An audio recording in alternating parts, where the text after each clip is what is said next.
Hello champs, welcome to our new video, and in this video we will continue with our business studies series and this will be going to be part 2. अभी तक हमने 3 chapters को already discuss कर लिया है and चलिए start करते हैं अपना chapter number 4 that is planning. I hope आपको कोई प्रॉब्लम नहीं आ रही होगी कॉन्सेप्ट को समझने में. I have discussed all the concept in detail and along with that I will ensure that कि आपका बिजनेस स्टडीज़ का जो सिलेबस है आप 3 to 4 आवर्स में रिवाइज कर लें प्रॉपर पूरा. ठीक है, और मेरा यही पर्पस था इस वीडियोस को बनाने का. ठीक है, और I will also share the notes of these business studies so that exam time पे आपको कहीं ढूंढने की ज़रूरत ना पड़े और डायरेक्टली आप हमारे चैनल पे आके ही अपनी पूरी रिवीजन कर सके. ठीक है, एंड बढ़ते हैं इसकी डेफिनेशन की तरफ. तो व्हाट इज़ प्लानिंग? ठीक है, so planning is an intellectual process, conscious determination of course of action, the basic of decision or purpose, facts, considered estimates. थोड़ी सी डेफिनेशन कंफ्यूजिंग है ये वाली, तो हम इस डेफिनेशन को खाली समझेंगे, रटेंगे नहीं, याद नहीं करेंगे, बिकॉज इसके मीनिंग पे ज़्यादा अच्छी डेफिनेशन हमें मिल जाएगी. ठीक है, बेसिकली कूर्ट्स एंड ओडोनल ने ये डेफिनेशन दी है.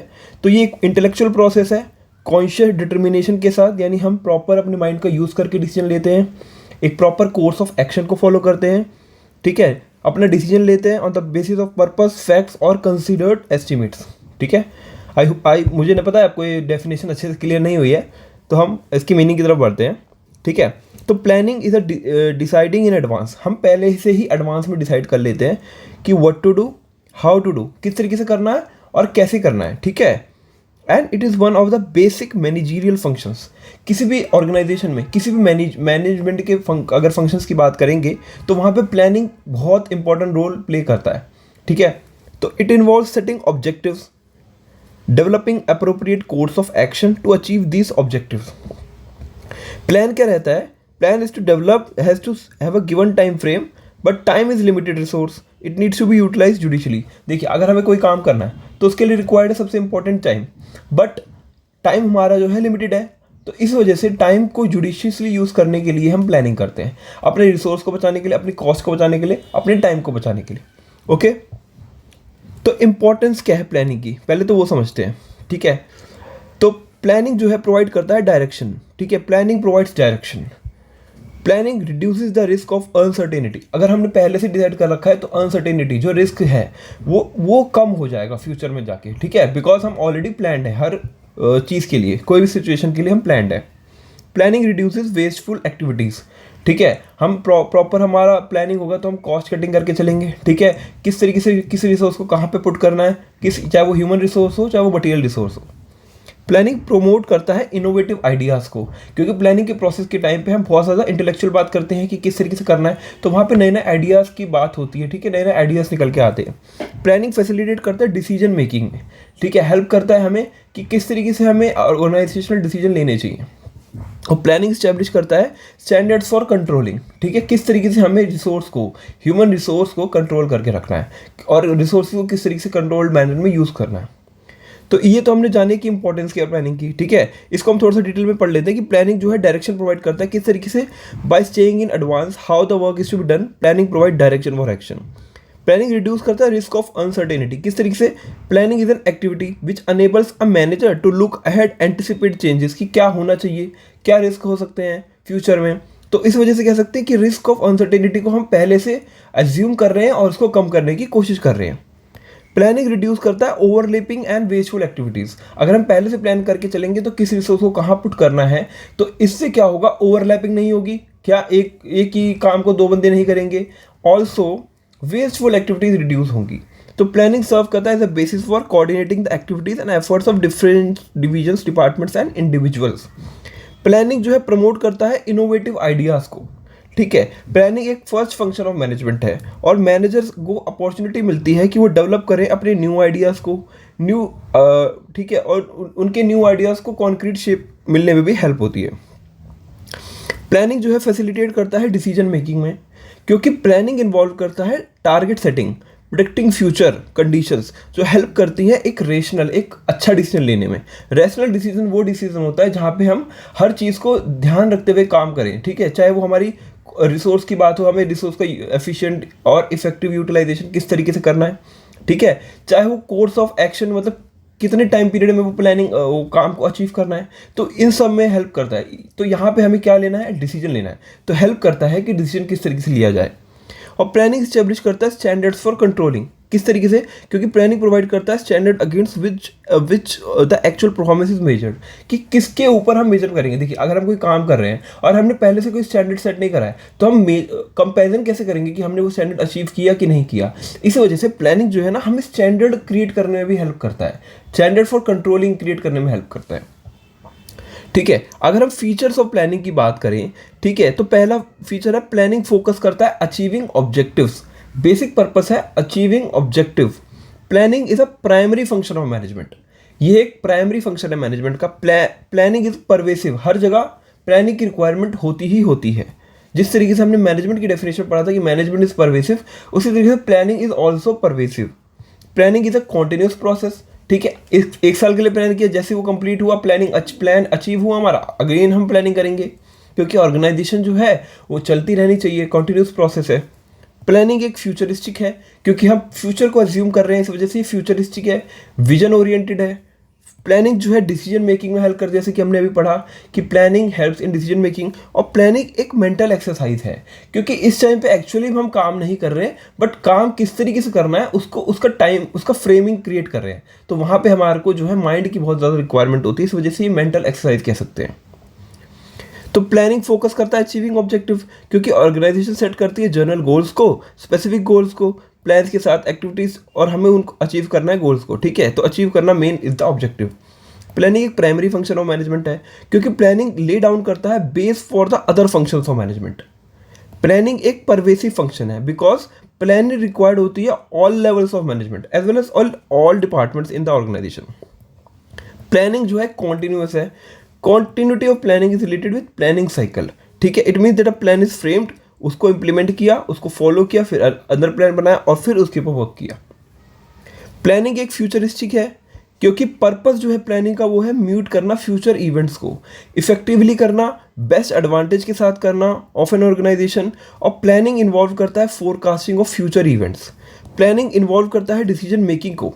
अगर प्लानिंग है तो एसेंशियली इन्वॉल्व करेगा choice from among the various alternatives and activities that are present in our side, ठीक है।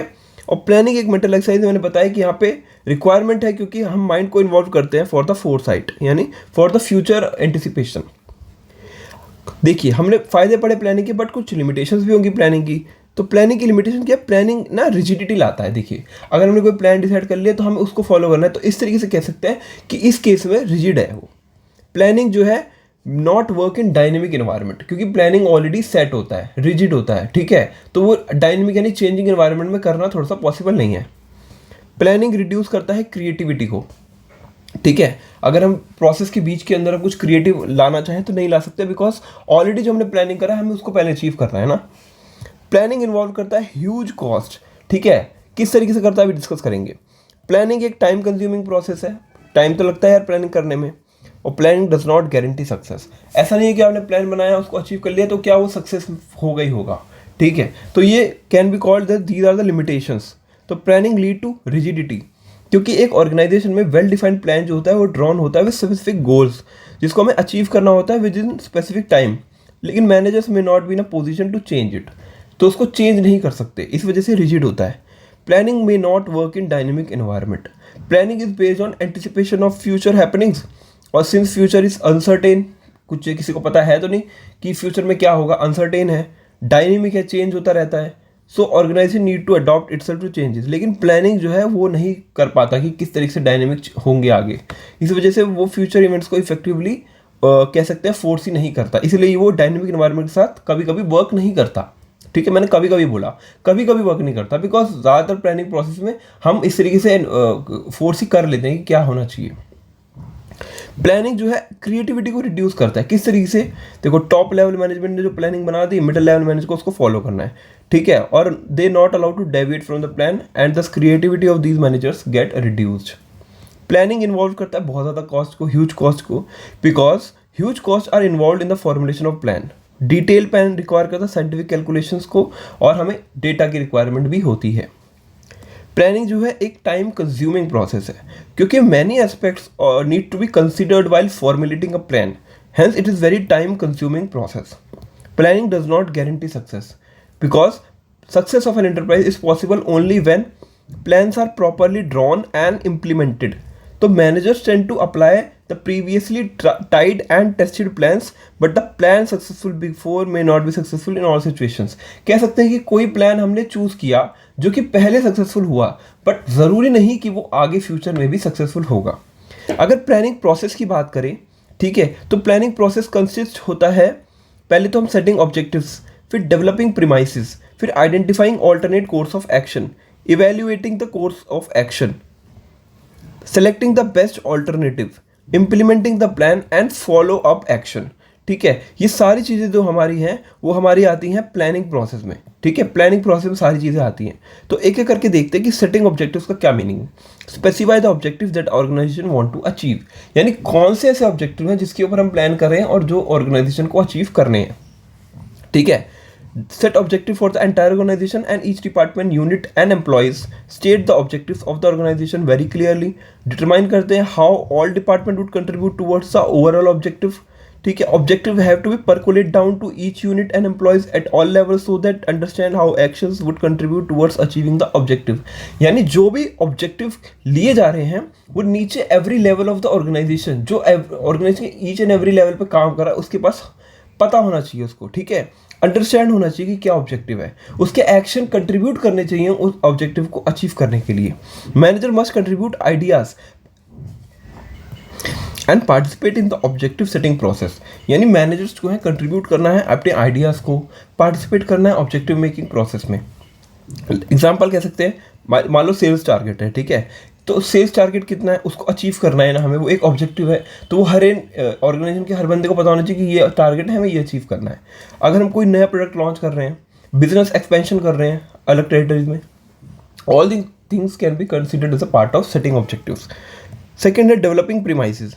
ठीक है, डेवलपिंग प्रीमाइसेस किस तरीके से, प्लानिंग एक फ्यूचर ओरिएंटेड एक्टिविटी है जहाँ पे फ्यूचर जो है अनसर्टेन है. देयरफॉर जो मैनेजर्स होते हैं उनको ज़रूरत होती है कि वो ऐसे एजम्पशंस लें जो ड्राफ्टिंग प्लान जो कि ऑर्गेनाइजेशन को बाद में जाके हेल्प करें, और ये एजम्पशन जो है फ्यूचर के लिए होती है, इसलिए हम इसको कहते हैं प्रीमाइसेस. ठीक है, इनको कहेंगे फ्यूचर के लिए जो भी एजम्पशंस किए जाते हैं उनको प्रीमाइसेस कहेंगे, और they are the base material upon which plans are drawn. ठीक है, ऑल मैनेजर्स इन्वॉल्व होते हैं प्लानिंग में should be familiar with the same assumption and they all must agree to it. For example, forecasting एक technique है जो कि gathering information के लिए, डेवलपिंग प्रीमाइसेस के लिए हेल्प की जाती है. Accuracy of forecast is necessary for successful plan. हम जो अज्यूम कर रहे हैं, फोरकास्ट कर रहे हैं, उसकी एक्यूरेसी होना बहुत ज़रूरी है. ठीक है, ताकि उसको एक अचीवेबल टारगेट में कन्वर्ट किया जा सके.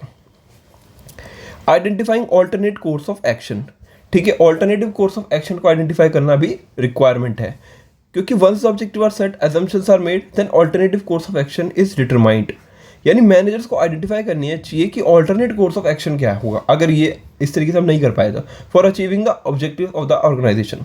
तो कोर्स ऑफ एक्शन में भी रूटीन हो सकता है, इनोवेटिव हो सकता है. इनोवेटिव कोर्स ऑफ एक्शन जो होगा वो अडॉप्ट किया जाएगा involving more people sharing their ideas. ठीक है, evaluating alternate course of action. The next step to evaluate the pros and cons of each and every alternative course of action.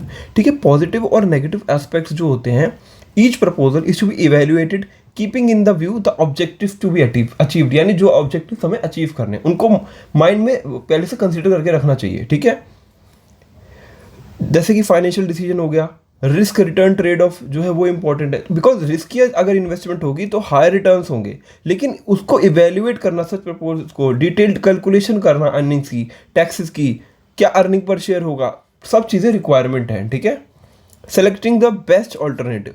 Best plan for all the alternative is selected and implemented. ठीक है, the ideal plan is most feasible, profitable with least negative consequences. In most plan, drawing a mathematical analysis is not possible. Hence, manager experience, judgment, intuition plays an important role in selecting the most viable alternative. Sometimes a combination of plans may be selected instead of one best course. कभी कभी हम combination of plans को भी select करते हैं instead of one best course, ताकि alternate जो options है वो ओपन रहें. ठीक है, इम्प्लीमेंटिंग द प्लान. ठीक है, इम्प्लीमेंट करना है किस तरीके से, in this setup the selected plan is implemented, that is putting plan into action. जो मैनेजर्स होते हैं वो स्टार्ट करते हैं organising assembling resource for implementing the plan. मान लो if there is a plan to increase production, ठीक है, वहाँ पे ज़्यादा लेबर की भी रिक्वायरमेंट होगी, ज़्यादा मशीन्स की भी रिक्वायरमेंट होगी। तो ये जो स्टेप होगा वो इन्वॉल्व करेगा organising more labour and purchase of machinery, ठीक है। 7 है फॉलो अप एक्शन, ठीक है, इन्वॉल्व करता है मॉनिटरिंग द इम्प्लीमेंटेड प्लान। जो हमने इम्प्लीमेंट कर दिया प्लान, अब उसको फॉलो अप करना है, देखना है कि वो हो पा रहा है कि नहीं, कि इंश्योरिंग करना है कि activities are being performed according to the schedule. जो शेड्यूल है उसके अकॉर्डिंग परफॉर्मेंस हो रही है कि नहीं हो रही। कॉन्टिन्यूस मॉनिटरिंग जो होगी वो रिक्वायर्ड होगी to find out the deviation of the plans और corrective action has to be taken to achieve the organisational objective. देखो टाइप्स ऑफ प्लान की बात करें तो plan is a commitment to a particular course of action, ताकि achieve कर पाए specific results को। तो plan can be classified into several types of depending on the use and the length of planning period, ठीक है, कितने time plan को complete करना है उस पर भी डिपेंड करेगा। तो plans can be classified into single use plans and standing plans. तो बात करते हैं हम सिंगल यूज प्लान्स की, ठीक है। सिंगल यूज प्लान्स, तो सिंगल यूज प्लान वो होते हैं जो स्पेसिफिक प्लान्स होते हैं जो मेंट करते हैं solve a non recurring particular problem. मान लो एक प्रॉब्लम घटेगी, ठीक है, मान लो कोई मशीन खराब हो गई, मतलब मशीन नहीं लानी है, हमें नई मशीन लानी है, तो एक ही बार तो आएगी, ऐसा थोड़ी हर महीने जाके मशीन खरीदनी है, ठीक है, ये हो गई नॉन रिकरिंग। लेकिन मान लो मशीन में कोई फॉल्ट हो गया, मान लो हमें रिक्वायरमेंट है रॉ मटेरियल की डेली बेसिस पे, तो ये जो है रिकरिंग प्रॉब्लम है, डेली बेसिस पे, वीकली बेसिस, मंथली बेसिस पे होती रहेगी, ठीक है। तो उस चीज़ को आइडेंटिफाई करना भी इंपॉर्टेंट है। तो जो सिंगल यूज प्लान होता है वो एक पर्टिकुलर प्रॉब्लम को सॉल्व करने के लिए बनाया जाता है, जो कि नॉन रिकरिंग होता है, यानी रिपीट मोड पे नहीं होता। It was develop for on one project, मतलब वन टाइम प्रोजेक्ट के लिए, इवेंट के लिए, that has one specific objective. और ये प्लान जो होते हैं डेवलप किए जाते हैं to meet the needs of unique situation in hand, ठीक है। ड्यूरेशन जो होती है सिंगल यूज प्लान की वो डिफर करती है depending upon the type of project, ये कौन सा टाइप ऑफ प्रोजेक्ट हम ले रहे हैं। एक सिंगल इवेंट प्लान में last for 1 day, while a single project में लास्ट फॉर 1 वीक और मंथ, ठीक है, ये सब हो सकता है। मान लो एग्जांपल लेते हैं, एक आउटलाइन करना है एक एडवर्टाइजिंग कैंपेन के लिए, तो एडवर्टाइज करने के लिए तो भाई एक ही बार करेंगे ना हम एडवर्टाइज। मान लो कोई प्रोडक्ट लॉन्च कर रहे हैं, उसके लिए एडवर्टाइज करना है, तो उसके लिए तो एक प्रॉपर सिंगल यूज प्लान लगेगा ना, वही चीज़। After the campaign runs its course the short term plan will lose its relevance except as a guide for creating future plans, ठीक है। प्लान खत्म हुआ, ठीक है, एक बार में हो गया उसका रेलेवेंस उस टाइम पे, बट उसका जो वो होगा, उससे सीखने वाली जो चीज़ होगी वो फ्यूचर में हेल्प कर सकती है हमें, ये गाइड कर सकती है हमें। और स्टैंडिंग प्लान जो होते हैं वो use are for those activity which are regularly over a period of time, जो अकर करते हैं रेगुलर बेसिस पे, ठीक है, उनको कहते हैं स्टैंडिंग प्लान्स। ये डिजाइन होते हैं once and retain their value over a period, एक बार डिजाइन करो और बाकी काफ़ी टाइम के लिए वो यूजफुल रहते हैं, ठीक है। It is developed once but modified from time to time to meet the business need, ठीक है। और स्टैंडिंग प्लान जो है इंक्लूड करते हैं पॉलिसीज को, प्रोसीजर को, मेथड्स को और रूल्स को। अब देखते हैं based on what the plan seeks to achieve, plans can be classified as objectives, ठीक है। Objective are the end results which the management seeks to achieve by its operations, ठीक है।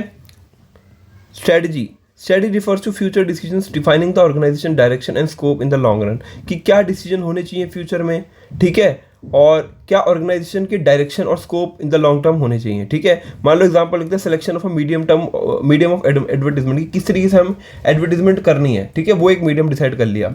या selection of channel of distribution, इसके अंदर देखिए, इसके अंदर हमने एग्जाम्पल नहीं इसका है गेटिंग 20% रिटर्न ऑन इन्वेस्टमेंट, तो ये ऑब्जेक्टिव हो गया। इंक्रीज सेल्स बाय 10%, ये ऑब्जेक्टिव हो गया।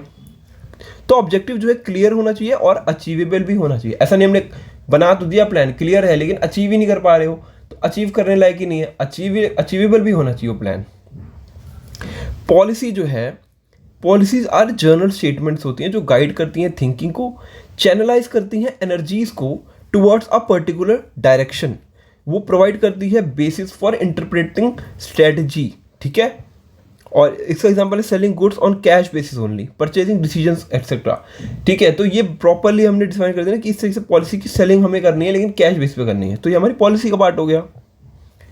अब रहा प्रोसीजर का पार्ट, तो प्रोसीजर जो है रूटीन स्टेप्स क्या फॉलो करने हैं, detailing the exact manner in which the work is to be perform, ठीक है। इसका एग्जांपल हो गया recruitment process of a company, ठीक है। फिफ्थ हो गया रूल्स, रूल्स जो होते हैं स्पेसिफिक स्टेटमेंट होती है जो इन्फॉर्म करती हैं क्या करना है और क्या नहीं करना, ठीक है। Example no smoking in the office premises, ये रूल है भाई, करना ही नहीं आपको स्मोक ऑफिस प्रीमाइस में, तो ठीक है आपको करना है बाहर जाए करो, बट यहाँ पे नहीं करना, तो ये एक रूल हो सकता है। मेथड की बात करें तो मेथड जो प्रोवाइड करता है प्रिस्क्राइब वे और मैनर जिसमें टास्क को हमें करना है, परफॉर्म करना है अपने ऑब्जेक्टिव को ध्यान में रखते हुए, ठीक है। एग्जाम्पल कह सकते हैं various methods of training adopted by an organisation to train its employees, अपने एम्प्लॉयज को ट्रेन करने के लिए वेरियस मेथड्स को देखा एक ऑर्गेनाइजेशन ने, like apprenticeship training, induction programmes etcetera, ये सब चीज़ें हैं, ठीक है। प्रोग्राम की बात करें तो एक प्रोग्राम कंसिस्ट होता है detail list of project outlining, ठीक है, उसके ऑब्जेक्टिव्स, उसकी पॉलिसीज, उसके प्रोसीजर्स, उसके rules, task, physical and human resource जो इम्प्लीमेंट करने में हेल्प करेंगे। फिर है बजट। जो बजट होता है एक स्टेटमेंट होती है एक्सपेक्टेड रिजल्ट्स की, जो एक्सप्रेस होता है न्यूमेरिकल टर्म्स में, एक क्वांटिटेटिव टर्म्स में होता है, एक definite period of time for a future, like sales budget, production budget, this can be a part of budget. हमने चैप्टर 4 को प्लानिंग को अच्छे से डिस्कस किया। अब बढ़ते हैं हम चैप्टर नंबर 5 जो कि है ऑर्गेनाइजेशन, ठीक है, ठीक है, चैप्टर नंबर 5 ऑर्गेनाइजेशन, ठीक है। तो ऑर्गेनाइजेशन का मीनिंग क्या होता है, पहले तो ऑर्गेनाइजेशन का मीनिंग समझो कि ऑर्गेनाइजेशन फंक्शन जो है वो लीड करता है creation of an organisational structure, जो इंक्लूड करता है रोल्स को डिजाइन करना, जो कि फिल करना है suitably by skilled people, determine करना उनके इंटर रिलेशनशिप को, ठीक है, बिटवीन द रोल्स, और कोई भी एम्बिग्विटी यानी कोई भी कंफ्यूजन जो है परफॉर्मेंस में या ड्यूटीज में उनको खत्म करना, एलिमिनेट करना। तो एम क्या है ऑर्गेनाइजेशन का, इस ऑर्गेनाइजिंग का, देखिए मैंने इसको ऑर्गेनाइजिंग भी कह सकते हैं, प्लानिंग, ऑर्गेनाइजिंग, चेफिंग, डायरेक्टिंग, कंट्रोल, जो कि 5 स्टेप्स होते हैं मैनेजमेंट के वो। तो ऑर्गेनाइजेशन में मेन एम क्या है कि अनेबल करना, लोगों को अनेबल करना कि वो काम साथ में करें फॉर कॉमन पर्पस, ठीक है। ऑर्गेनाइजेशन का बेसिक पर्पस है जोड़ के काम, जोड़ना लोगों को, ठीक है, ऑर्गेनाइज करना, इकट्ठा करना, ओके। तो स्टेप्स क्या हैं, देखो बेसिक जो चीज़ है वो स्टेप्स क्या है ऑर्गेनाइजिंग के। तो पहला स्टेप है identification and division of work, identify करना, डिवीजन करना वर्क का। सेकेंड है डिपार्टमेंटलाइजेशन, कौन सा डिपार्टमेंट कौन सा काम करेगा ये चीज़ तय करना।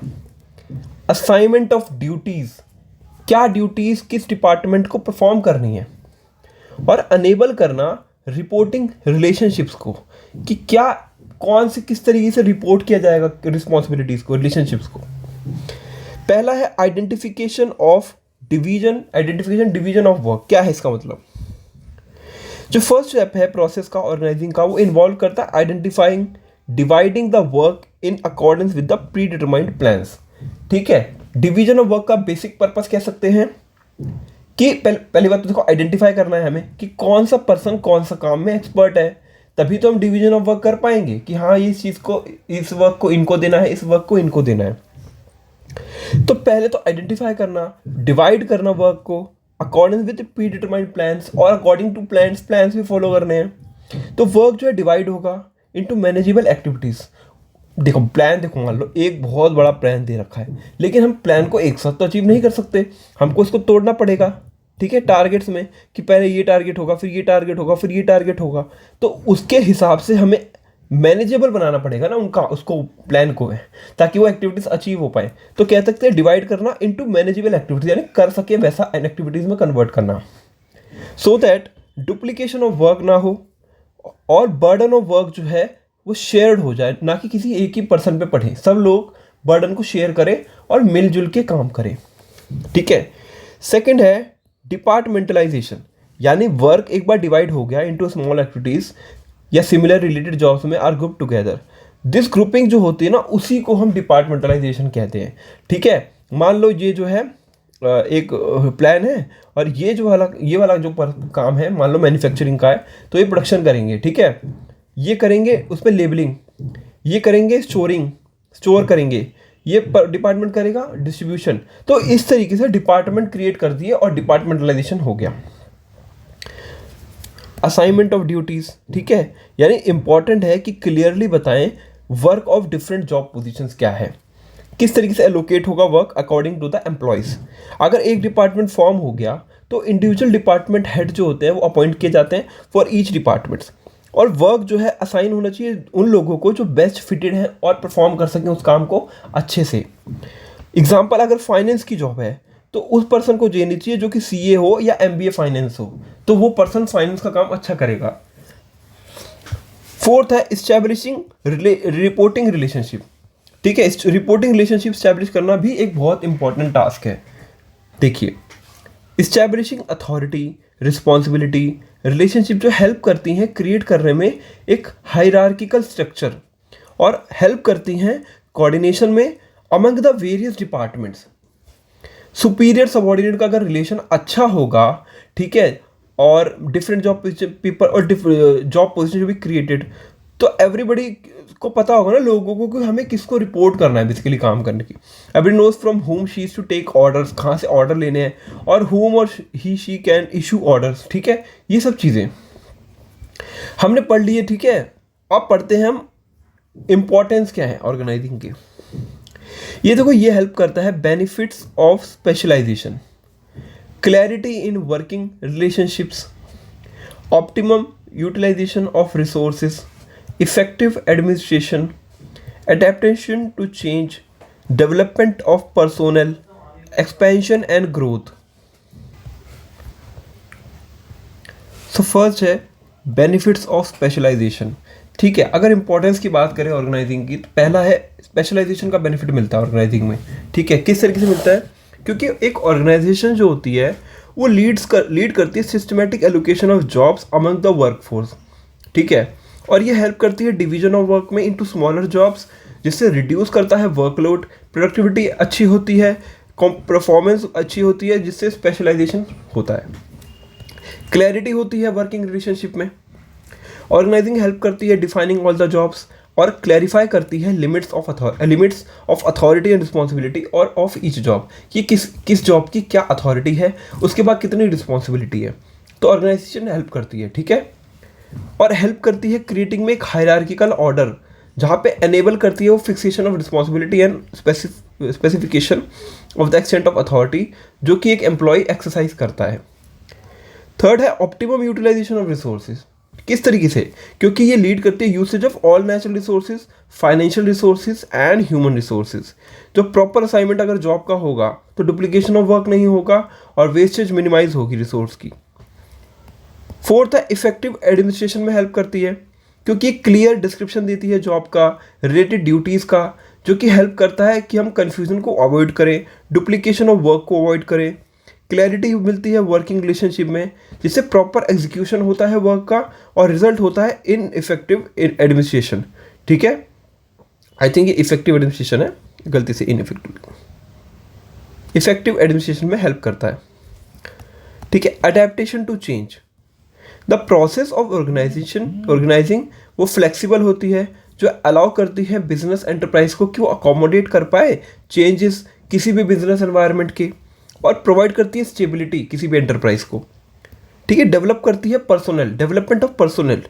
अब वेल डिजाइंड जो ऑर्गेनाइजेशन होती है, उसका स्ट्रक्चर जो होता है वो एनकरेज करता है कि एक एम्प्लॉय इनिशिएटिव ले, रिलेटिव थिंकिंग रखे, क्रिएटिव थिंकिंग रखे on the part of employees. When managers delegate, यानी कोई अथॉरिटी देते हैं या कोई काम करने के लिए किसी एम्प्लॉय को देते हैं, तो उससे क्या होगा, मैनेजर का तो वर्कलोड रिड्यूस होगा, और ये इसके बाद टाइम बचेगा कि वो इंपॉर्टेंट एरियाज ऑफ ग्रोथ या अपॉर्चुनिटी पे अपने इनोवेशन दे पाए। ठीक है, एक्सपेंशन एंड ग्रोथ में भी ऑर्गेनाइजेशन हेल्प करती है, बिकॉज ऑर्गेनाइजिंग हेल्प करता है ग्रोथ में, डाइवर्सिफिकेशन किसी भी एंटरप्राइज की, और ऐड करता है मोर जॉब पोजीशंस को, डिपार्टमेंट्स को, प्रोडक्ट लाइन्स को, या नई जोग्राफिकल टेरिटरीज की बात करो, और हेल्प करता है कस्टमर बेस बढ़ाने में, सेल्स और प्रॉफिट बढ़ाने में। ठीक है, ऑर्गेनाइजेशनल का स्ट्रक्चर क्या होता है? ऑर्गेनाइजेशनल स्ट्रक्चर, तो एक ऑर्गेनाइजेशन स्ट्रक्चर जो है हम कह सकते हैं फ्रेमवर्क होता है, जहाँ पे मैनेजरियल और ऑपरेटिंग चार्ज जो है परफॉर्म होते हैं। ये रिलेशनशिप को स्पेसिफाई करता है between people, work and resources किसी भी ऑर्गेनाइजेशन में।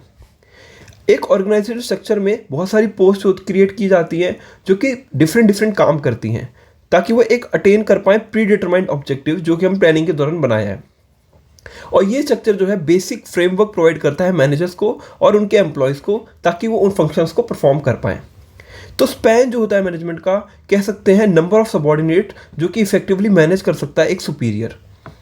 तो मैनेजमेंट का स्पैन लार्जली जो है शेप देता है ऑर्गेनाइजेशन की स्ट्रक्चर को, डिटरमाइन करता है कि कितने लेवल ऑफ मैनेजमेंट होने चाहिए किसी भी स्ट्रक्चर में। अगर हम फंक्शनल स्ट्रक्चर की बात करें तो एक फंक्शनल स्ट्रक्चर में जो एक्टिविटीज़ होती हैं वो ग्रुप होती हैं और डिपार्टमेंट्स क्रिएट किए होते हैं on the basis of functions, कौन सा डिपार्टमेंट कौन सा फंक्शन परफॉर्म करेगा। मान लो all the jobs related to production are grouped under production department, sales department, तो इस तरीके से डिपार्टमेंट क्रिएट होते हैं। तो मैनेजिंग डायरेक्टर मान लो एक पोजीशन है, हेड है, उसके नीचे ह्यूमन रिसोर्स डिपार्टमेंट है, एक डिपार्टमेंट है मार्केटिंग का, एक है रिसर्च एंड डेवलपमेंट R&D का, और एक परचेजिंग का डिपार्टमेंट है। सबके काम डिपार्टमेंट हो गए, अलग अलग हो गए, ठीक है। इसके एडवांटेजेस देखिए क्या होते हैं। मान लो फंक्शनल स्ट्रक्चर जो है वो ऑक्यूपेशनल स्पेशलाइजेशन में हेल्प करता है। मान लो कि जो ह्यूमन रिसोर्स का बंदा होगा वो ह्यूमन रिसोर्स में स्पेशलाइज होगा, मार्केटिंग का पर्सन मार्केटिंग में स्पेशलाइज होगा। इसी तरीके से ये स्पेशलाइजेशन में हेल्प करता है और एम्फेसिस देता है कि एक पर्सन एक स्पेसिफिक फंक्शन को परफॉर्म करे, अच्छे से करे। प्रमोट करता है एफिशिएंसी को, यूटिलाइजेशन ऑफ मैन की पावर को, प्रमोट करता है कंट्रोल कोऑर्डिनेशन किसी भी डिपार्टमेंट में, और हेल्प करता है increasing managerial and operational efficiency, ठीक है। और डुप्लीकेशन ऑफ वर्क को रिड्यूस करता है, हेल्प करता है ट्रेनिंग ऑफ एम्प्लॉयज़ ताकि वो इजीली ट्रेन हो सके, और इंश्योर करता है कि फंक्शंस पे अटेंशन हो, ठीक है, ड्यू अटेंशन मिले। देखो डिसएडवांटेजेस भी होते हैं ऑर्गेनाइजिंग के। क्या डिसएडवांटेजेस हैं? देखो एक फंक्शनल स्ट्रक्चर जो होगा वो इंपॉर्टेंट किसको ज़्यादा देगा? ऑब्जेक्टिव्स को, of functional head, then the objective of the organisation, ठीक है। लैक ऑफ कोऑर्डिनेशन जो होगा अमंग द डिपार्टमेंट्स होगा, क्योंकि सारे डिपार्टमेंट्स अलग अलग हैं, तो कोऑर्डिनेशन का तो मतलब बहुत ज़्यादा कम ही होता है, कोऑर्डिनेशन ज़्यादा करते नहीं है। कन्फ्लिक्ट ऑफ इंटरेस्ट भी हो सकता है कभी कभी डिफरेंट डिपार्टमेंट्स के बीच में, और ये इनफ्लेक्सिबिलिटी भी होती है कभी कभी, क्योंकि नैरो पर्सपेक्टिव हो जाता है एम्प्लॉय का कि भाई मैं तो परचेज में हूँ, मेरे को तो परचेज के बारे में सोचना है, ना कि ऑर्गेनाइजेशन के बारे में सोचना है। मैं ह्यूमन रिसोर्स में हूँ तो मुझे ह्यूमन रिसोर्स के बारे में सोचना है, ना कि पूरी ऑर्गेनाइजेशन के बारे में सोचना है। तो कभी कभी नैरो पर्सपेक्टिव डेवलप हो जाता है। तो सूटेबिलिटी की बात करें तो ऑर्गेनाइजेशन जो होती है उसको चाहिए होती है high degree of functional specialisation, जिसमें डाइवर्सिफाइड एक्टिविटीज़ हों। और लार्ज ऑर्गेनाइजेशन जो होती है वो प्रोड्यूस करती है वन लाइन ऑफ प्रोडक्ट, ठीक है। तो इस केस में कह सकते हैं कि ये सूटेबल है, सूटेबिलिटी है इसकी। हमने एक चीज़ डिस्कस करी जो कि थी फंक्शनल स्ट्रक्चर, ठीक है। अब हम डिस्कस कर रहे हैं डिविजनल ऑर्गेनाइजेशन स्ट्रक्चर, ठीक है। डिविजनल ऑर्गेनाइजेशन स्ट्रक्चर देखो डिवाइड करते हैं होल एंटरप्राइज को उसके मेजर प्रोडक्ट्स के साथ जो कि मैन्युफैक्चर होते हैं। मान लो मेटल है, प्लास्टिक है, कॉस्मेटिक है, तो उसको हम कहेंगे डिविजनल ऑर्गेनाइजेशनल स्ट्रक्चर, ठीक है। देखो ऑर्गेनाइजिंग चार्ट जो है जिसको डिवीजन और फंक्शनल स्ट्रक्चर शो कर रहा है। मान लो एक मैनेजिंग डायरेक्टर है, कॉस्मेटिक है, गारमेंट है, फुटवियर है, स्किन केयर है, ये तो कोई डिपार्टमेंट। अब गारमेंट्स के अंदर भी एक ह्यूमन रिसोर्स है, एक मार्केटिंग है, एक R&D है, एक परचेजिंग है। इसी तरीके से कॉस्मेटिक के अंदर भी ये 4 कंपोनेंट होंगे, ठीक है। गारमेंट फुटवेयर में भी 4 कंपोनेंट्स होंगे, और स्किन केयर में भी ये 4 कंपोनेंट्स होंगे। तो इससे क्या शो कर रहा है? ये हमें शो कर रहा है डिवीजन, जो एक ऑर्गेनाइज स्ट्रक्चर बना हुआ है उसके अंदर का डिवीजन, ठीक है, उसमें कैसे डिवीजन होता है वो चीज़। देखो इसके एडवांटेजेस क्या हैं, ठीक है। ये प्रोडक्ट स्पेशलाइजेशन में हेल्प करता है और overall development of the skills of development head उनको हेल्प करता है। ये हेल्प करता है फिक्सेशन ऑफ रिस्पॉन्सिबिलिटी में, अकाउंटेबिलिटी में ऑफ द डेवलपमेंटल हेड्स। ये प्रोवाइड करता है proper basis for accessing performance results her division के, और फैसिलिटेट करता है एक्सपेंशन और ग्रोथ, क्योंकि नए डिवीजन्स को एडिट किया जाता है विदाउट इंटरप्टिंग एग्जिस्टिंग डिवीजन्स। लेकिन कुछ डिसएडवांटेजेस भी होते हैं। क्या डिसएडवांटेजेस होते हैं? कन्फ्लिक्ट जो होता है वो अराइज हो सकता है डिफरेंट डिवीजन्स में ऑन एलोकेशन ऑफ रिसोर्सेज, और ये लीड कर सकता है इंक्रीज इन कॉस्ट, क्योंकि डुप्लीकेशन ऑफ एक्टिविटीज़ भी होता है among the different product divisions. तो ये प्रोवाइड करता है मैनेजर्स को authority to supervise all activities related to a particular division, ठीक है। इसकी सूटेबिलिटी की बात करें तो ये जो स्ट्रक्चर होता है सूटेबल होता है ऑर्गेनाइजेशन में जो प्रोड्यूस करता है मल्टी प्रोडक्ट और डिफरेंट लाइंस ऑफ प्रोडक्ट, जिसको रिक्वायर होता है स्पेशलाइजेशन। ग्रोइंग कंपनी जो होती हैं वो इंटेंड करती हैं to add more lines of products in the future और अडॉप्ट कर सके इन दिस स्ट्रक्चर। अगर हम कंपैरेटिव व्यू की बात करें तो फंक्शनल एंड डिविजनल स्ट्रक्चर का क्या कंपैरेटिव व्यू है? कंपैरिजन की बात करें तो ये फंक्शनल स्ट्रक्चर हो गया, ये डिविजनल स्ट्रक्चर हो गया। देखो फॉर्मेशन जहाँ पे होता है तो formation is based on functions, और यहाँ पे formation is based on product lines की कौन सा प्रोडक्ट हम मान लो कर रहे हैं, मान लो गारमेंट्स कर रहे हैं, मान लो कॉस्मेटिक कर रहे हैं, ठीक है। और उसको सपोर्ट करते हैं डिफरेंट फंक्शंस। स्पेशलाइजेशन की बात करें तो फंक्शनल स्पेशलाइजेशन है यहाँ पे, और यहाँ पे प्रोडक्ट स्पेशलाइजेशन है। रिस्पॉन्सिबिलिटी की बात करें तो डिफिकल्ट है यहाँ पे रिस्पॉन्सिबिलिटी क्रिएट करना, बट यहाँ पे ईजी है रिस्पॉन्सिबिलिटी क्रिएट करना, क्योंकि डिवीजन बहुत ज़्यादा अच्छे से हुआ है यहाँ पे। मैनेजरियल डेवलपमेंट की बात करें तो यहाँ डिफिकल्ट है, क्योंकि ईच फंक्शनल मैनेजर जो है उसको रिपोर्ट करना होगा टॉप मैनेजमेंट को। लेकिन यहाँ पे duplication of resources in which department hence costly, ये कॉस्टली है क्योंकि यहाँ पे डुप्लीकेशन ऑफ रिसोर्स भी होता है कभी कभी, बिकॉज ऑलरेडी एक ह्यूमन रिसोर्स है। फिर और दूसरा मान लो कोई प्रोडक्ट स्पेशलाइजेशन है, मान लो गारमेंट, उसके अंदर भी एक ह्यूमन रिसोर्स है, तो डुप्लीकेशन ऑफ एफर्ट्स जो है यहाँ पे है, इस वजह से कॉस्टली हो सकता है।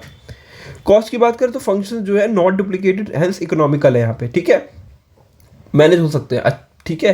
लेकिन यहाँ डुप्लीकेशन रिसोर्स होता है इसलिए कॉस्टली है। देखो यहाँ पे 2 बार ही हो गया गलती से। कोऑर्डिनेशन की बात करें तो डिफिकल्ट है मल्टी प्रोडक्ट कंपनी में, बिकॉज कोऑर्डिनेशन कैसे करोगे यार, एक प्रोडक्ट एक चीज़ बन रही है, एक दूसरा प्रोडक्ट बन रहा है, काफ़ी सारे प्रोडक्ट बन रहे हैं। लेकिन यहाँ पे ईजी होगा क्योंकि उनके अंदर एक डिवीजन क्रिएट किया गया है कि ह्यूमन रिसोर्स ह्यूमन संभालेगा, ठीक है, पैकेजिंग ये संभालेगा। उस प्रोडक्ट के अंदर मान लो कि 10 प्रोडक्ट्स हैं, उसके एक प्रोडक्ट है कॉस्मेटिक का उसके अंदर के अंदर डिवीजन है ना कि ये ह्यूमन रिसोर्स संभालेगा, ये पैकेजिंग संभालेगा, ये उसका ऑर्गेनाइज किस तरीके से उसको मतलब लेबलिंग कर, मतलब जो भी फंक्शन हो सकता है उस प्रोडक्ट को क्रिएट करने में, वो सब चीज़ें। तो एक पर्टिकुलर प्रोडक्ट जो है इंटीग्रेटेड होता है in one department in divisional structure. Third की बात करें तो थर्ड हमारा है फॉर्मल ऑर्गेनाइजेशन। एक फॉर्मल ऑर्गेनाइजेशन वो ऑर्गेनाइजेशन जो होती है, ठीक है, जो डिज़ाइन होती है बाय द मैनेजमेंट, जो अकम्प्लिश करती है ऑर्गेनाइजेशनल गोल्स को। ये फॉर्मल ऑर्गेनाइजेशन जो होती है और उसकी बाउंड्रीज और अथॉरिटी और रिस्पॉन्सिबिलिटी जो क्लियरली डिफाइन होती है। एक सिस्टमेटिक कोऑर्डिनेशन होता है हर एक्टिविटीज़ के बीच में, ताकि वो ऑर्गेनाइजेशनल ऑब्जेक्टिव को अचीव कर सके। इसके फीचर्स की बात करें तो ये क्लियरली बताता है लाइन्स ऑफ अथॉरिटी, उसकी रिस्पॉन्सिबिलिटी कि एक इंडिविजुअल को कौन सी चीज़ परफॉर्म करने, क्योंकि तभी इसका नाम फॉर्मल ऑर्गेनाइजेशन है, ठीक है। फॉर्मली सब चीज़ें होती है। इट मीन्स कि अचीव करना ऑब्जेक्टिव्स को स्पेसिफाइड इन द प्लान्स के अकॉर्डिंगली। ये इम्पर्सनल है क्योंकि ये doesn't take into consider the emotional aspect of the employees. यहाँ पे इसको खाली ऑब्जेक्टिव अचीव करना है। जैसे कि हमने यहाँ बताया कि एक फॉर्मल ऑर्गेनाइजेशन है तो ह्यूमन बिहेवियर के बारे में बात ज़्यादा नहीं होती है, फंक्शनल ये क्या फंक्शंस करने हैं उसके बारे में बात हो रही है। ये डिज़ाइन होता है बाय द टॉप मैनेजमेंट और ये क्रिएटेड होता है with the motive of achieving organisational objective, ठीक है। तो हमने इसके 5 फीचर्स की बात करी। एडवांटेज की बात करें तो ईजियर टू फिक्स है रिस्पॉन्सिबिलिटी, क्योंकि म्यूचुअल रिलेशनशिप्स क्लियरली डिफाइन है। हेल्प करता है avoiding duplication of work, help करता है यूनिटी ऑफ कमांड में कि एक पर्सन ऊपर से कमांड देगा और नीचे वाले लोग फॉलो करेंगे। इफेक्टिव अकम्पलिशमेंट ऑफ गोल्स, ठीक है, गोल्स को अचीव करने में काफ़ी हेल्पफुल इफेक्टिव है। और स्टेबिलिटी देता है ऑर्गेनाइजेशन को, कोई भी ऑर्गेनाइजेशन को स्टेबिलिटी प्रोवाइड करता है। अगर इसके डिसएडवांटेजेस की बात करें तो ये लीड करता है प्रोसीजरल डिलेस, क्योंकि chain of command has to be follow. तो अगर हम एक कमांड को फॉलो करेंगे, चेन ऑफ कमांड को, तो डिले होने के चांसेस होते हैं। पॉलिसीज रिजिड है जो कि क्रिएटिविटी को रिड्यूस करती हैं, और ज़्यादा एम्फेसिस दिया जाता है स्ट्रक्चर पे और वर्क पे, ना कि ऑन ह्यूमन रिलेशनशिप। अगर इनफॉर्मल ऑर्गेनाइजेशन की बात करें तो यहाँ पे जो ज़्यादा फोकस होता है वो होता है ह्यूमन बिहेवियर पे और सोशल ऑर्गेनाइजेशन कैसी है, एम्प्लॉयज़ के बीच में इनफॉर्मल रिलेशंस कैसा है। हम लोग टी ब्रेक पे जाते हैं मान लो, ठीक है, और जैसे हम स्कूल में जाते हैं तो हम स्कूल में पढ़ाई कर रहे हैं, उसके बाद हम लंच ब्रेक पे जाते हैं तो लंच ब्रेक में हम लोग एक दूसरे से बात करते हैं, एक दूसरे की फीलिंग्स को समझते हैं, ठीक है, उनके इमोशंस को, उनका बिहेवियर कैसा है हमारे साथ, तो हम उनके साथ फ्रेंडशिप करते हैं। तो कह सकते हैं कि ये एक इनफॉर्मल रिलेशन है। इसी तरीके से किसी भी ऑर्गेनाइजेशन में जो फॉर्मल चीज़ होती है वो होती है वर्क करना, इनफॉर्मल चीज़ होती है कि किसी से दोस्ती करना, ठीक है, किसी के साथ बैठ के बात करना। All these things can be considered as an informal behaviour. तो इनफॉर्मल ऑर्गेनाइजेशन जो होती है जिसका किसी पे वो नहीं होता, एक कमांड वो नहीं होती, कमांड है कि इसको इस तरीके से ही करना है, कोई रूल्स नहीं है, वो अपने आप से क्रिएटिविटी के साथ हम कर सकते हैं। तो इंटरेक्शन जो होती है among the people at work, जो उनको देती है नेटवर्क ऑफ सोशल रिलेशनशिप, ठीक है, among the employees, can be called an informal organisation. इसका पर्पस होता है एक साइकोलॉजिकल सेटिस्फैक्शन देना, ठीक है, विद कॉमन इंटरेस्ट। मान लो एम्प्लॉयज़ जो हैं सिमिलर इंटरेस्ट की बुक्स पढ़ रहे हैं, फिल्म्स देख रहे हैं, या कोई सेम रिलीजन का है, उनके साथ उनका बॉन्डिंग बन गया, तो उससे वो एक इनफॉर्मल ग्रुप्स क्रिएट कर देते हैं, ठीक है, इनफॉर्मल ग्रुप्स क्रिएट होते हैं। अगर इसकी फीचर्स की बात करें तो ये ओरिजिनेट करता है from the personal interaction of employees with in organisation. इसके स्टैंडर्ड्स की बात करें तो ये बिहेवियर में इवोल्यूशन लाता है फ्रॉम द ग्रुप नॉर्म्स। ये इसकी कोई फिक्स चैनल्स ऑफ कम्युनिकेशन नहीं है, कोई भी किसी से भी बात कर सकता है। ये एमर्ज करता है spontaneously, not created by the management, और ये कॉम्प्लेक्स नेटवर्क होता है सोशल रिलेशनशिप का अमंग द मेंबर्स। एडवांटेजेस की बात करें तो ये फास्टर स्प्रेड ऑफ इन्फॉर्मेशन में हेल्प करता है। मान लो कोई इन्फॉर्मेशन अगर आप फॉर्मल चेन ऑफ कमांड से लाना चाहोगे तो वन बाय वन लाएगी, ठीक है। अगर आपने ऐसे बताया, इनफॉर्मली बताया, तो पूरी ऑर्गेनाइजेशन में जल्दी से फैल जाएगी। मान लो कोई अफवाह होती है, ठीक है, कह सकते हैं र्यूमर है, ठीक है, तो र्यूमर कितनी जल्दी फैलते हैं आपको पता ही है। अगर मान लो कोई हम स्कूल्स में है, अभी चलो आप स्कूल्स में हो, तो स्कूल में अगर कोई एक छोटा सा र्यूमर आता है, ठीक है, कि इसने ये कर दिया, तो कितनी जल्दी आपको पता चलेगा, ठीक है। इसी तरीके से एक ऑर्गेनाइजेशन में जो कोई चीज़ होती है जो इनफॉर्मली बहुत जल्दी स्प्रेड होती है, तो इनफॉर्मल ऑर्गेनाइजेशन में जल्दी हो जाएगी, ना कि फॉर्मल में। फॉर्मल में एक चेन ऑफ कमांड के थ्रू ही उसको बताया जाएगा। एनहेंस करती है satisfaction, because sense of belongingness आती है, एक दूसरे के प्रति हमें लगता है कि हाँ यार ये हमें बिलोंग करता है, हम इसको जानते हैं। और ये प्रोवाइड करती है सॉल्यूशंस, क्विक सॉल्यूशन, क्योंकि तुरंत सॉल्यूशन मिलता है यहाँ पे। लिमिटेशंस भी होती हैं कि इनफॉर्मल ऑर्गेनाइजेशन में र्यूमर्स बड़ी जल्दी फैलते हैं, जो कि अगेंस्ट जा सकते हैं किसी द इंटरेस्ट ऑफ ऑर्गेनाइजेशन। ये रेजिस्ट करते हैं चेंजेस को, बिकॉज ये ले करते हैं लेस स्ट्रेस पे, ठीक है। और मेंबर जो होते हैं ग्रुप के, वो प्रायोरिटी देते हैं इंटरेस्ट को ओवर द ऑर्गेनाइजेशनल ऑब्जेक्टिव, यानी वो अपने ग्रुप इंटरेस्ट को ज़्यादा प्रायोरिटी देते हैं as compare to the organisational objective. उसी तरीके से मैंने यहाँ पे देखिए यहाँ पे आपके सामने एक डिफ्रेंशिएशन क्रिएट करा है, ठीक है। आई होप आप इसको पॉज करके ना एक बार रीड करना, ठीक है, क्योंकि मैंने ऑलरेडी इसके सारे पॉइंट्स को डिस्कस कर लिया है, ठीक है। आप इसको रीड कर लीजिए पॉज करके, आई होप आपने पढ़ लिया हो। अब हम बात करेंगे डेलीगेशन की, ठीक है।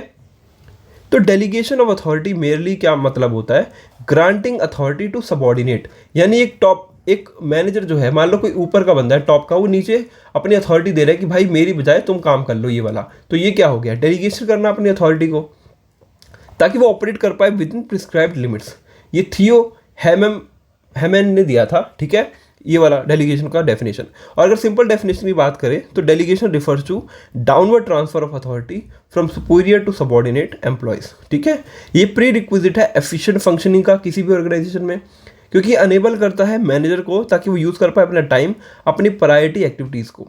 इंपॉर्टेंस क्या है डेलीगेशन का, कि ये हेल्प करता है इफेक्टिव मैनेजमेंट में, एम्प्लॉय के डेवलपमेंट में, मोटिवेशन में, ग्रोथ और कोऑर्डिनेशन में। अगर एलिमेंट्स की बात करें तो यहाँ पे आता है अथॉरिटी, कि क्या किसको ये काम करना है, वो अथॉरिटी हो गई। रिस्पॉन्सिबिलिटी, कि भाई तुम्हें ही ये काम करना है, तुम्हें इस प्रॉपरली इस काम को प्रॉपर पूरा करना है with in a time, with in using these resources, तो रिस्पॉन्सिबिलिटी होगी।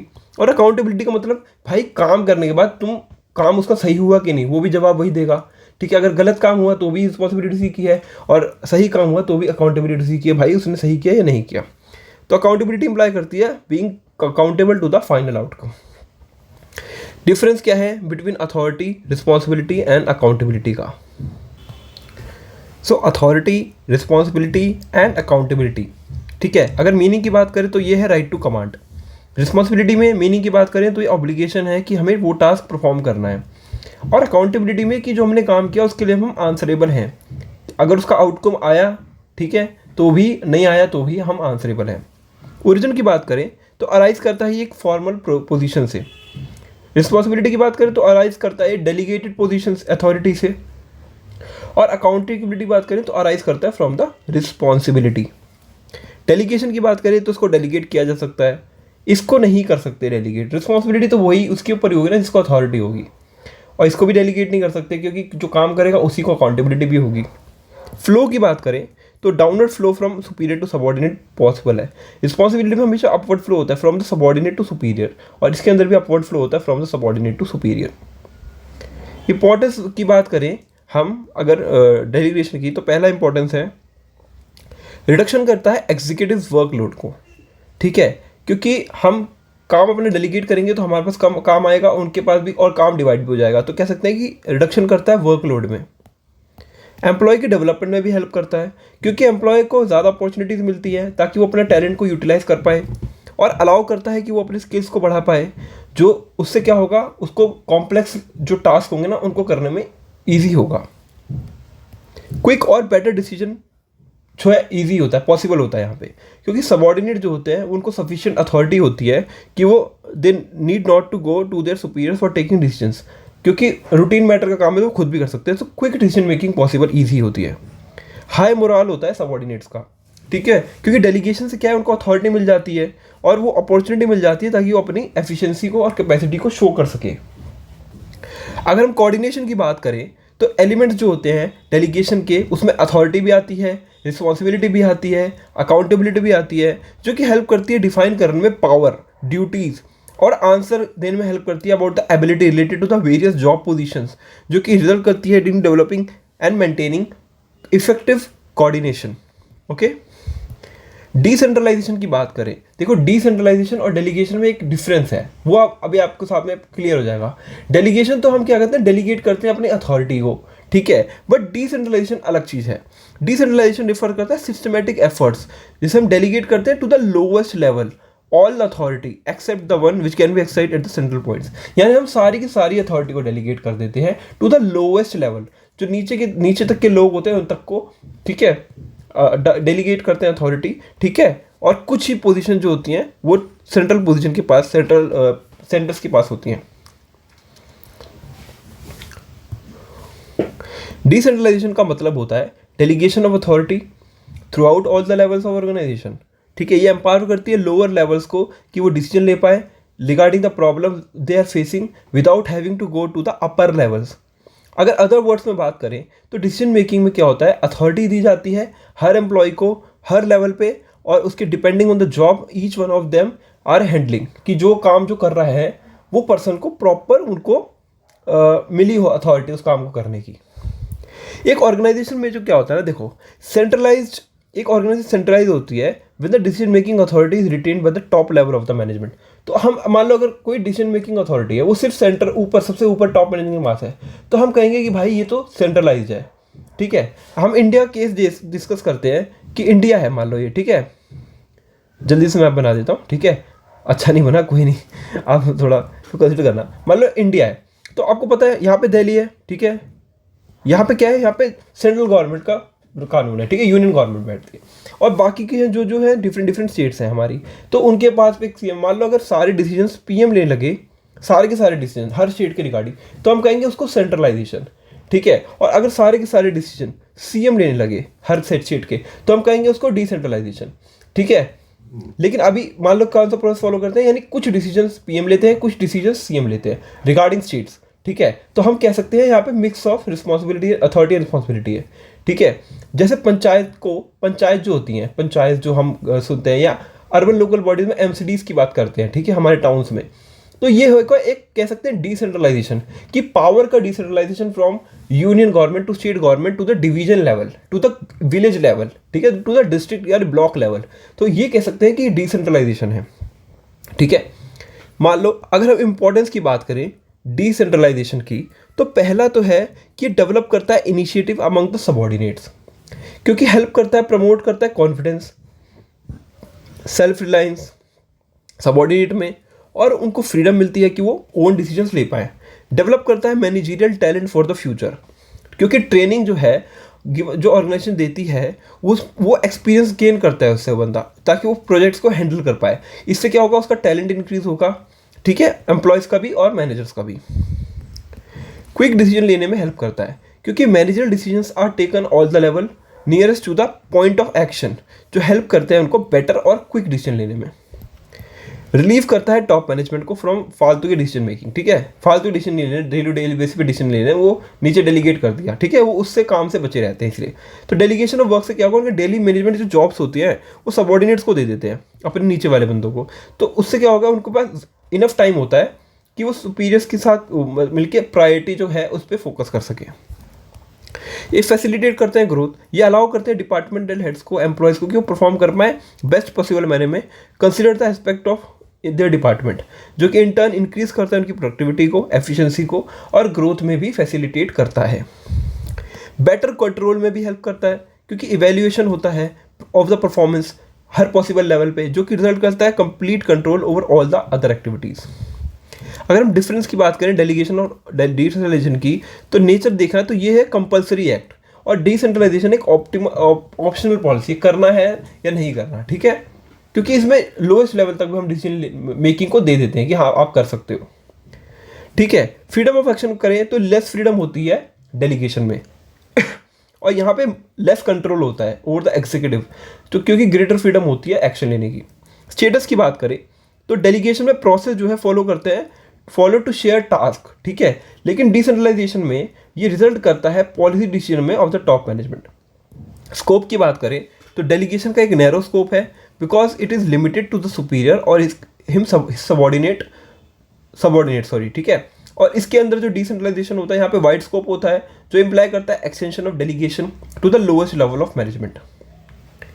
पर्पस की बात करें तो डेलीगेशन एक नैरो है बिकॉज ये कन्फाइंड होता है सुपीरियर और इसके इमीडिएट सबॉर्डिनेट के साथ। आई थिंक ये 2 बार ही हो गया, ठीक है, इसको हम करेक्ट कर लेंगे, बट बेसिकली पर्पस यही है इसका, स्कोप और पर्पस एक ही मान सकते हो।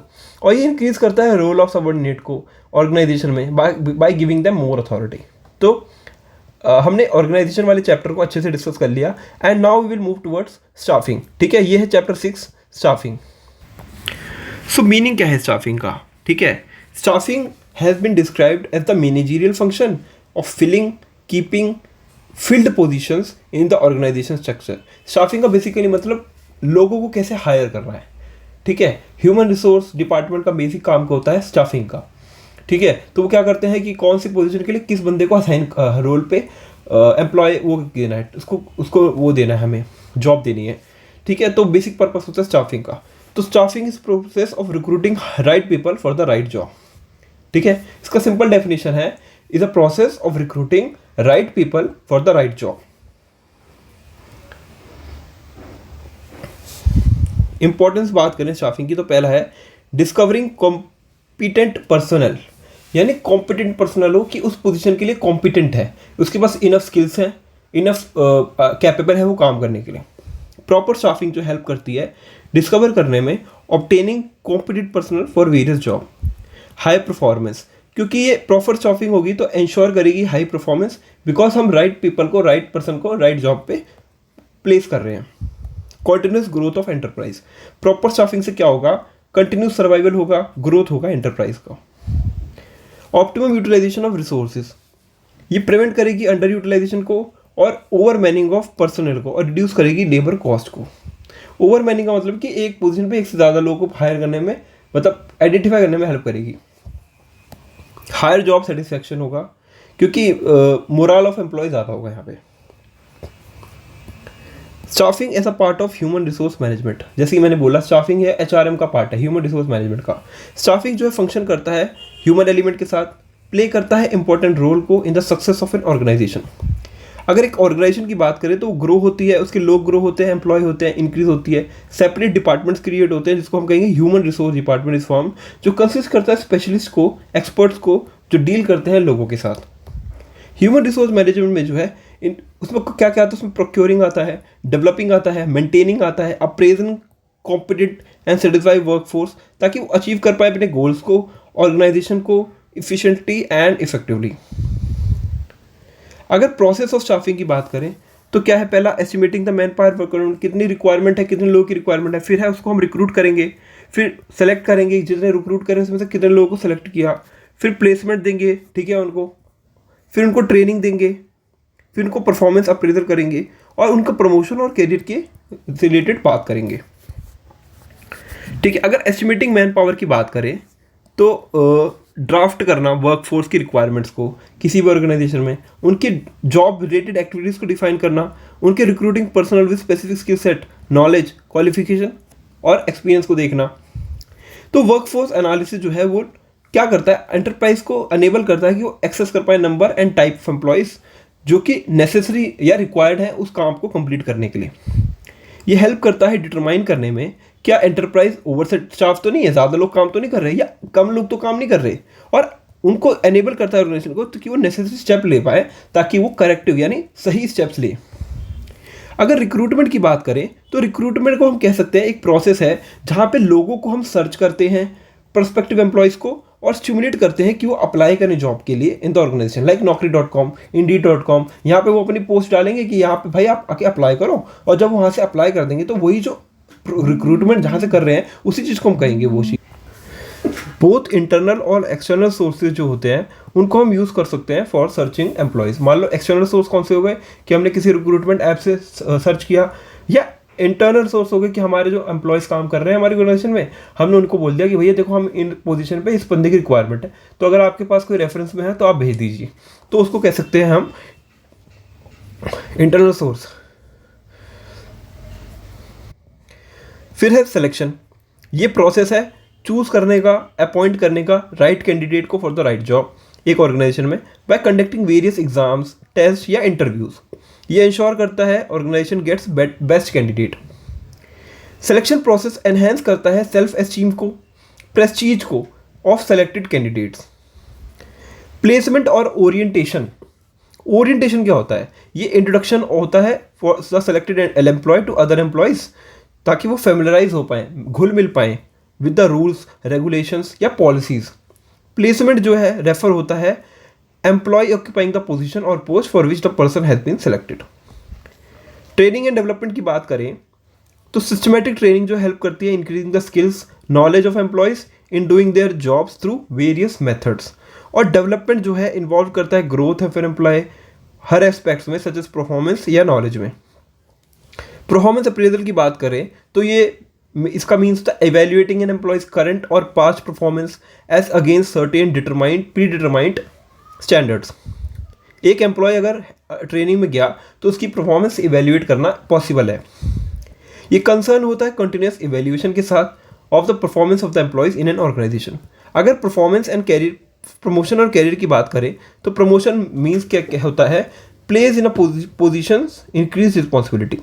प्रमोशन जो है कैरियर प्लानिंग में इंपॉर्टेंट है, जिससे मोरल एम्प्लॉय होता है, मोरल इंक्रीज होता है एम्प्लॉयज़ का और उनको मोटिवेशन मिलती है कि वो यूटिलाइज कर पाए अपना फुल पोटेंशियल। कंपनसेशन का मतलब होता है ऑल फॉर्म्स ऑफ पेमेंट जो एंटरप्राइज देता है अपने एम्प्लॉयज़ को, like salaries, incentives, commissions etcetera.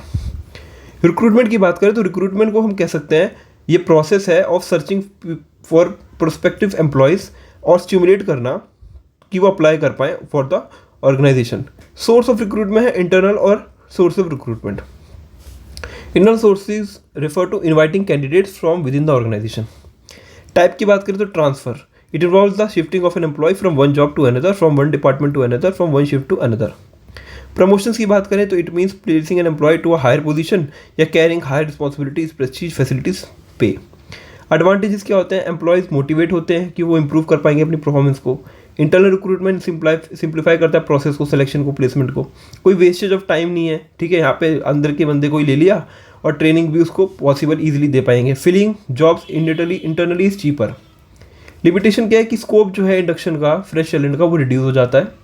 Employ जो है बिकम लेथार्जिक, ठीक है, स्पिरिट ऑफ कॉम्पिटिशन खत्म हो जाता है क्योंकि उनको पता है हम तो भाई इंटरनल रिक्रूट हो ही जाएंगे।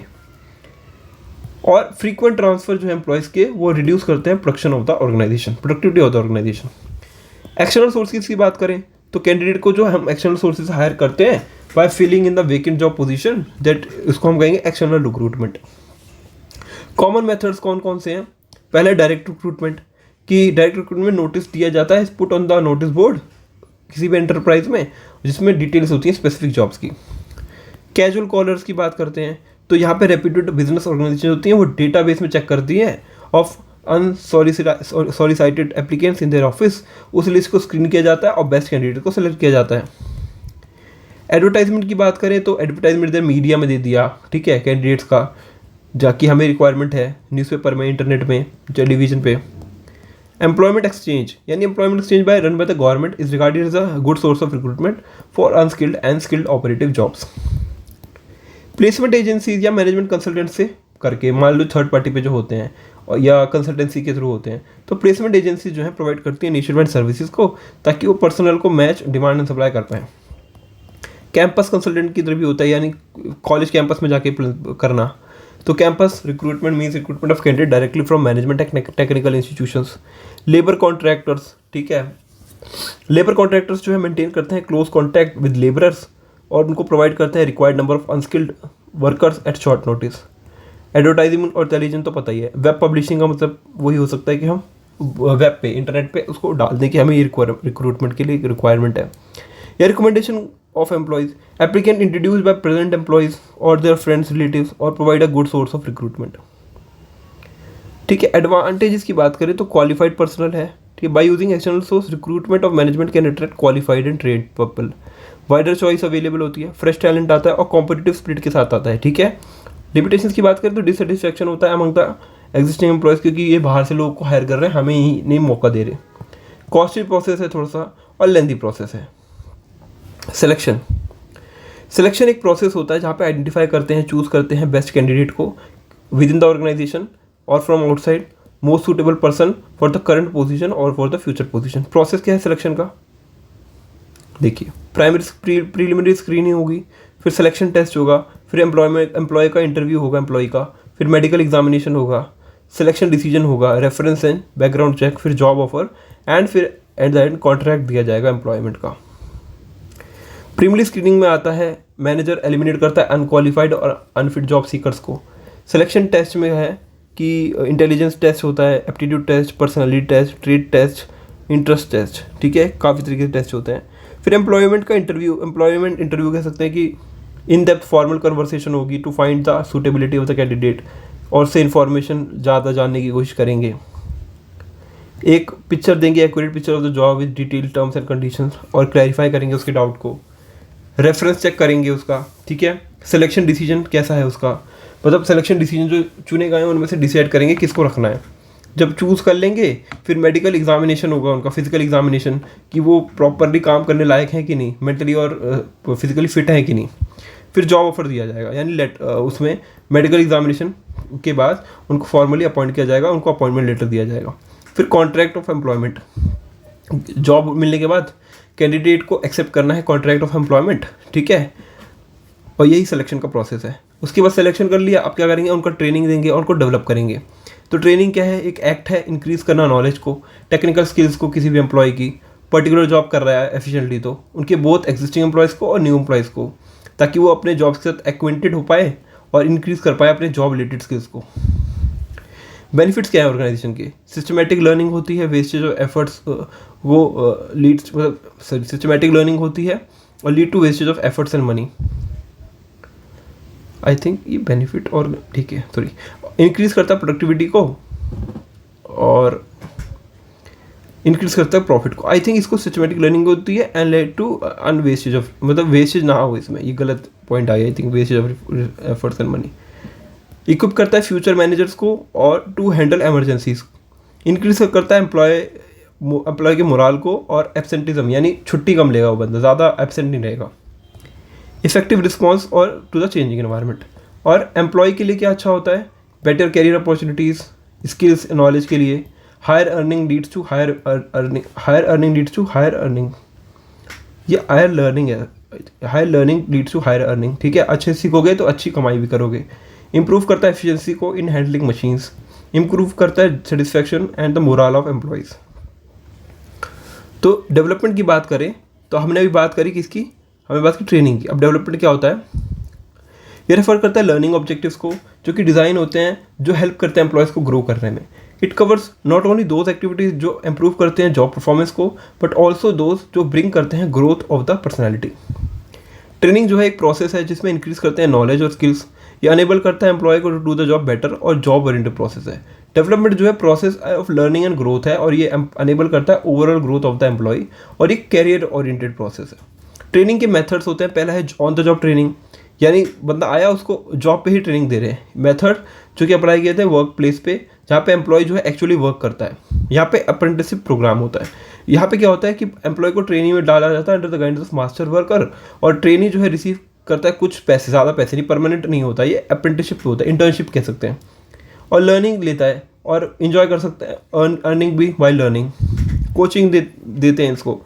ठीक है, यहाँ पे सुपीरियर गाइड करता है, इंस्ट्रक्ट करता है ट्रेनिंग को एज अ कोच, और ट्रेनी जो है वर्क करता है directly according to the senior manager.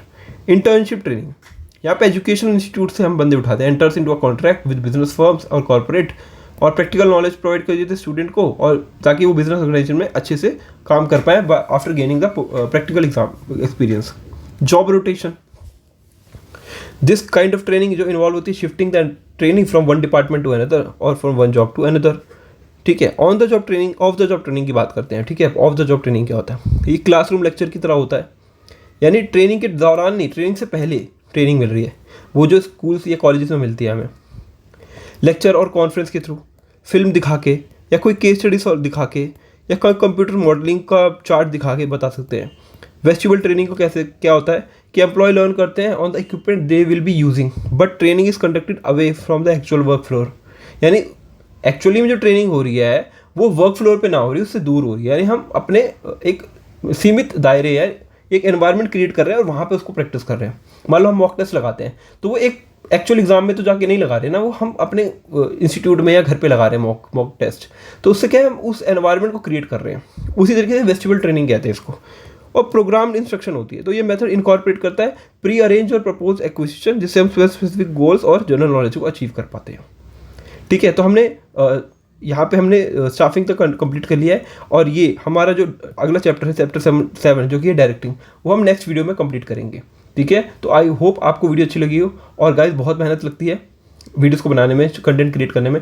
तो आपसे मैं बस यही कहूँगा कि लाइक कीजिए, सब्सक्राइब कीजिए और शेयर कीजिए अपने फ्रेंड्स के साथ, ताकि चैनल भी ग्रो हो और आपके लिए मैं अच्छी अच्छी लर्निंग्स लेके आऊँ, अच्छी अच्छी वीडियोज़ लाऊँ, ताकि बोर्ड एग्जाम्स में आपके लिए वन एंड ऑल मतलब डेस्टिनेशन अच्छा हो, मतलब यही डेस्टिनेशन इस चैनल के थ्रू आप सारी चीज़ें कवर कर पाएँ। ठीक है, तो आई होप आपको वीडियो अच्छा लगा हो, and thank you for watching the video.